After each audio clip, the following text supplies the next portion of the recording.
Fala galerinha do sétimo ano, aqui é o professor Billy de Arte do Colégio Ateneu e vamos para a nossa nona aula. Pessoal, vamos começar aí no caso a apostila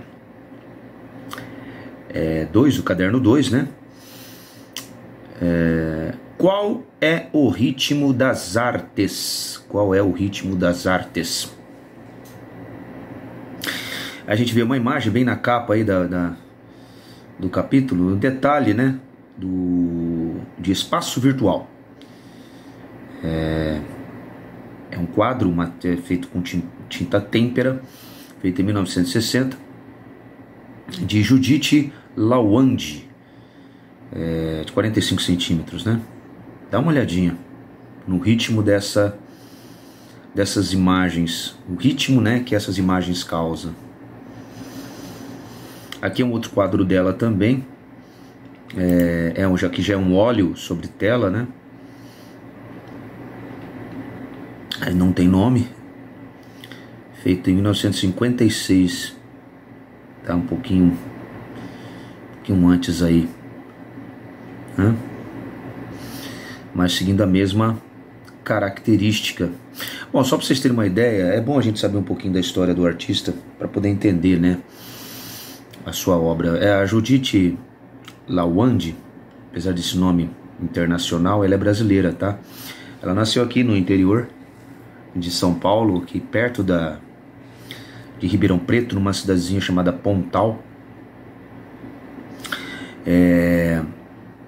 Ela é considerada uma artista concreta, do concretismo e pop e experimental.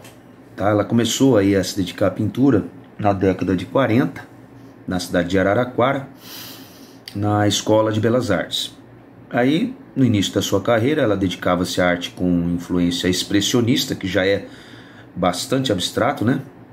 Que foi aquele movimento que surgiu na Alemanha, no início do século XIX,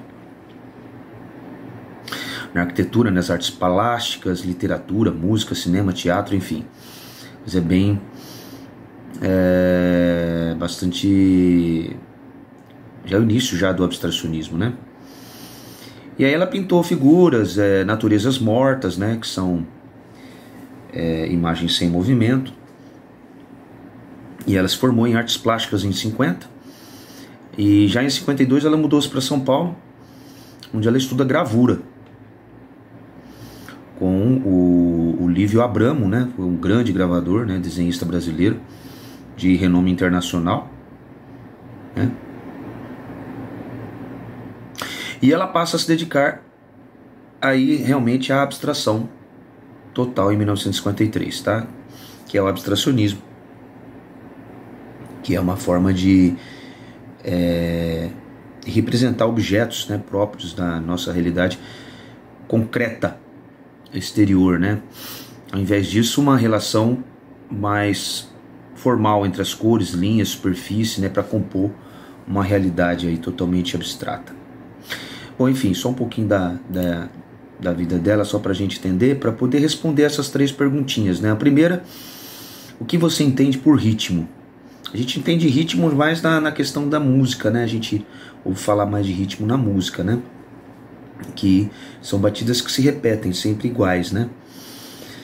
E aí, observando as pinturas da artista paulista Judith Lawande, como você descreveria essas obras pensando na ideia de ritmo? Então, essas imagens geográficas, elas transmitem um certo ritmo, né? Como você acha que o ritmo pode estar presente nas outras imagens da arte? Agora pensando em outras imagens, não só a dela, mas em outras que você conhece. Vai pensando aí que é uma coisa de se imaginar. Bom, Luzes da Modernidade, capítulo 1 aí, ó. Então a gente está vendo uma imagem aí de chama Cavalo e seu condutor, tá? Que é de Joseph Nicéphore Niepce, isso de 1825, que é uma heliografia sobre placa de cobre, que a gente vai descobrir que são as primeiras formas de fotografia que a gente vai estudar, tá bom? Então, nesse capítulo, trataremos do surgimento da ideia do que chamamos de modernidade consolidada no século XIX, que vai de 1801 a 1900, com a Revolução Industrial, que ocorreria desde o século XVIII, que vai de 1701 a 1800, e o consequente desenvolvimento de máquinas, ferramentas e mecanismos de produção, além de novas formas de pensar e inventar. Essas transformações viveram impactos em diversos aspectos da vida cotidiana. Hoje em dia, dizemos que é moderno aquilo que é novo, diferente, inovador, até mesmo futurístico. A partir da leitura deste capítulo, vamos conhecer algumas das grandes novidades dos anos de 1800. Poderemos ainda desvendar tecnologias que até hoje são fundamentais para as diferentes expressões da arte. Então a arte ela caminha com a história e caminha com a tecnologia, tá bom? Fotografia, o surgimento de uma nova linguagem. Então, ao longo do século XIX, que vai de 1801 a 1900, importantes estudos e invenções ajudaram a tornar possível a captura de imagens da realidade e sua fixação em um suporte. O suporte seria o material que recebe a sustentação de uma obra de arte, tá? Papel, tela, madeira, parede, enfim, etc. Então, no caso do suporte bidimensional, né? Permanente, que fica para sempre. Simplificando, foram necessárias diversas descobertas de técnicas para que pudesse existir a fotografia como a conhecemos hoje. O termo é de origem grega e significa registro da luz, tá? Fotografia. Aí já é na etimologia da palavra, né? Então, a fotografia trouxe para a arte uma nova forma de produzir imagens. Sua descoberta afetou diretamente as outras formas de expressão das artes visuais, especialmente a pintura, porque não havia mais necessidade de retratar a realidade como os pintores antigamente, antes da fotografia, retratavam, né? Porque a fotografia já começava a fazer esse papel. Bom, foram avanços que renovaram as ideias e ampliaram as possibilidades de produzir arte. Os estudos ópticos deram origem, por exemplo, a novas maneiras de pensar as cores e sua aplicação na arte. O francês, muito importante, hein? O francês Joseph Nicéphore Niepce foi o responsável por parte desses avanços, graças às pesquisas que iniciou por volta de 1793. Nas primeiras tentativas e experimentos, Niepce conseguia capturar as imagens, mas elas logo desapareciam. Foram necessárias mais de 3 décadas de estudos, até que, entre 1826 e 1827, o inventor capturou a vista de sua janela em uma imagem fotográfica permanente, utilizando a técnica da heliografia, desenvolvida por ele, que é aquela imagem que a gente viu anteriormente, né, daquele menino levando o cavalo e seu condutor, né? Foi feito por esse aspecto da heliografia, que literalmente significa gravar com o sol. Então trata-se de uma técnica de captura e gravação de imagens que utiliza uma placa de metal coberta com material fotossensível, sensível à luz, e exposta à luz do sol, e aí grava nesse material a imagem, que foi desenvolvida por ele, né? Para captar as primeiras imagens eram necessárias cerca de 8 horas de exposição à luz do sol. Com essa mesma técnica, Niepce também produziu a imagem de abertura deste capítulo, Cavalo e seu condutor, em 1825, como eu havia mostrado. Observe a seguir a placa de estânio, que é um tipo de metal, usada por Niepce para obter a imagem da vista de uma janela. Ao lado, há uma reprodução dessa mesma imagem feita pelo fotógrafo alemão Helmut Gersten, em parceria com um laboratório inglês em 1952. Você consegue identificar os mesmos elementos nas duas imagens? Então aqui está a vista da janela de Joseph Nicéphore Niepce, da heliografia, né? Usa a placa de estânio, no caso aí.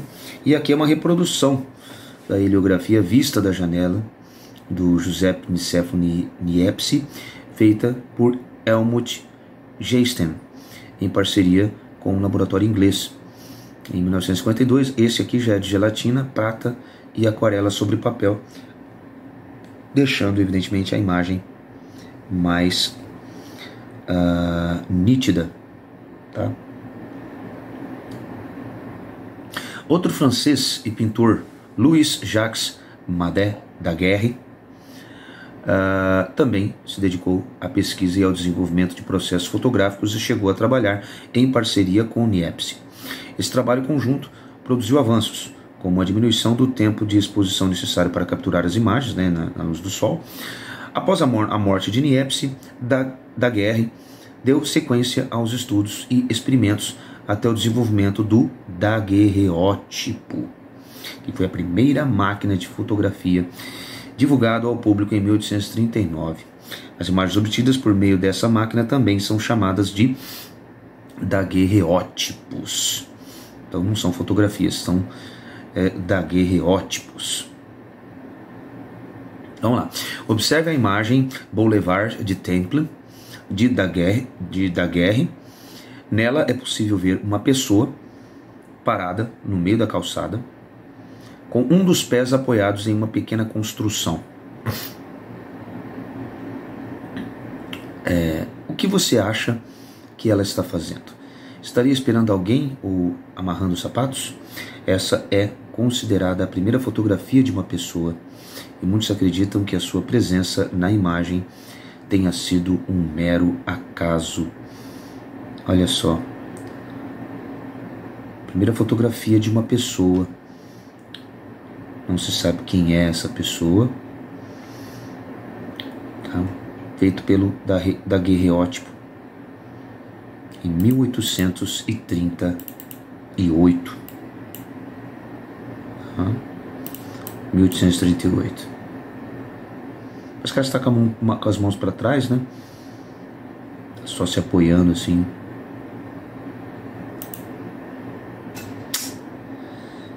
Pois é, senhoras e senhores. Continuando. Produção e reprodução de imagens fotográficas. Vamos lá. Outro pesquisador importante era o desenvolvimento.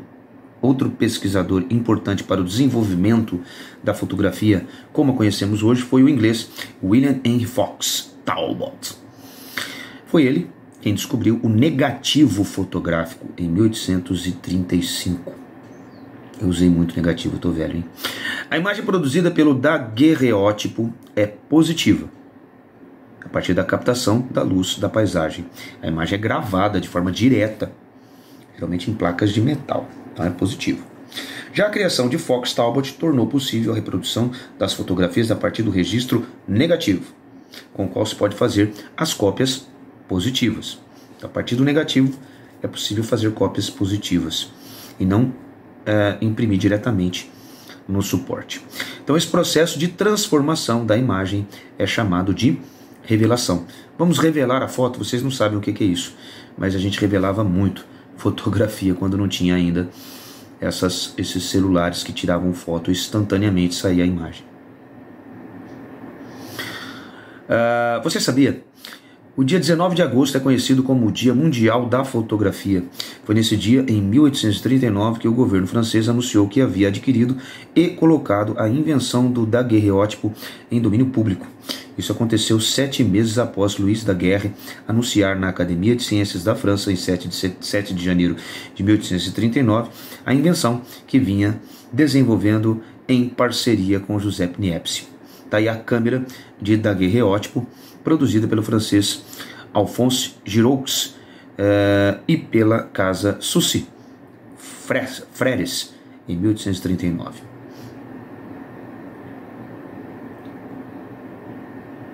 Bom, aí nós temos uma imagem da câmera Kiev 4 da década de 1950. Meu Deus, eu usei essa câmera. Aí tá um negativo das fotos que eu levei muito, nossa, para revelar em fotóticas, onde ficava o negativo e você mandava imprimir as fotos em positivo. Aqui está a sala escura com equipamentos para revelação fotográfica, que tem que ficar nessa sala para poder revelar as fotos nessa sala, tá? As fotografias até hoje são mais ou menos em físicas, são produzidas dessa maneira, reveladas dessa maneira. E as fotografias, algumas, né? Algumas. Claro que hoje existem as impressoras que fazem esse trabalho rápido, né? Não precisa necessariamente ficar pendurado assim num varal secando, né? Isso aqui já é uma coisa um pouco mais antiga do que atualmente. Mas existem ainda revelações dessa maneira.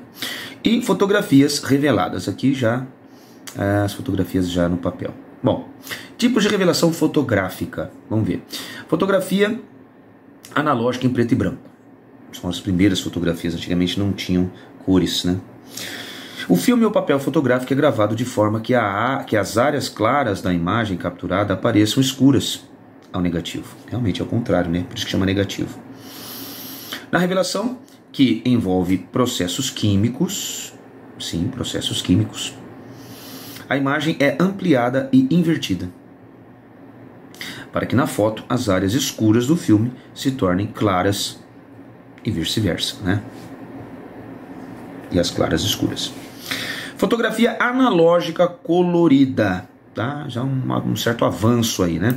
Então na revelação, as cores são capturadas em negativo, ou seja, invertidas, e se transformam nas suas cores complementares. Por exemplo, o ciano, tá? Se transforma em vermelho, a cor ciano, né? Se transforma em vermelho, e vice-versa. O magenta, que são as novas cores primárias, né? O magenta se transforma em verde e vice-versa, tá? E hoje a fotografia digital, né? Que a fotografia funciona como um jeito diferente. Ao ser capturada, fotografia digital no caso, ao ser capturada, a imagem é convertida pela câmera em dados digitais, que podem ser lidos em computadores, smartphones, que são celulares, e outros equipamentos eletrônicos. Neste caso, a revelação é substituída por uma impressão. A máquina que imprime converte os dados digitais em pontos de cor para que as tintas coloridas formem a imagem. É assim que é feito atualmente. Vamos ver como é que funciona a câmera escura, a famosa câmera escura das primeiras câmeras fotográficas. Então as experiências ópticas já eram feitas bem antes da invenção da fotografia. A câmera escura já existia nos tempos antigos e foi difundida a partir do Renascimento, isso no século XIV até o século XVI, que vai de 1301 até 1600. Há relatos de que os chineses, por volta do século V a.C., quer dizer, 500 anos antes de nascer Jesus, faziam experimentos com luz, utilizando a câmera escura.